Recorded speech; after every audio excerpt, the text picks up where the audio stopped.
వైఎస్ఆర్ కడప జిల్లా కమలాపురం ఎమ్మెల్యే అభ్యర్థి రవీంద్రనాథ్ రెడ్డి ఇంటింటి ప్రచారం నిర్వహిస్తున్నారు. ఆయనతో ఆర్టీసీ చైర్మన్ పురుషోత్తం రెడ్డి ఇంటింటి ప్రచారంలో పాల్గొంటున్నారు. 2019 తర్వాత ఎన్నో అభివృద్ధి పనులు చేపట్టామని అన్నారు.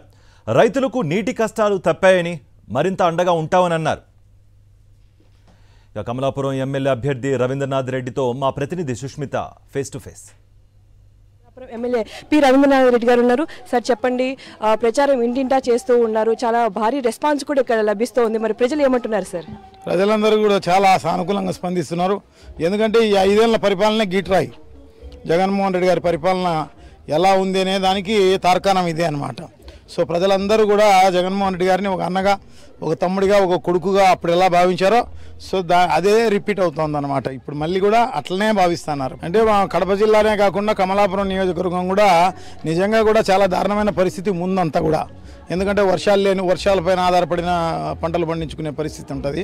ఒక కేసీ కెనాల్ తప్ప అది కూడా 2 మండలాల్లో ఉంటాయి. చెన్నూరు మండలము, తర్వాత కడప మండలం, ఒల్లూరు మండలంలో కొంత భాగం. సో మిగతా అంతా కూడా డ్రై ల్యాండ్స్ అంతా కూడా.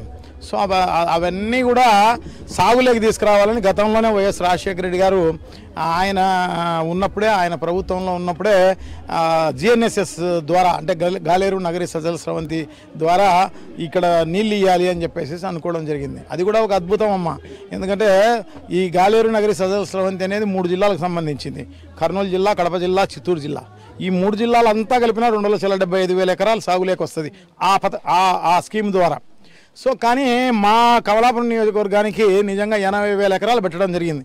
2,75,000లో 80,000 ఎకరాలు పెట్టడం జరిగింది అనమాట. దాదాపు 30-35% భాగం మా కమలాపురం నియోజకవర్గానికే పెట్టడం జరిగింది రాజశేఖర రెడ్డి గారు. సో అటువంటి పరిస్థితి అనమాట. ఎక్కడ కృష్ణా నీళ్ళు, ఎక్కడ కమలాపురము, ఎక్కడ అటువంటిది నిజం చేయడం జరిగింది రాజశేఖర రెడ్డి గారు అన్నమాట. సో తప్పకుండా వీళ్ళందరికీ ఆ 80,000 ఎకరాలే కాకుండా ఇంకొక 20,000 ఎకరాలు కూడా మేము ఇచ్చేదానికి రెడీగా ఉన్నాం.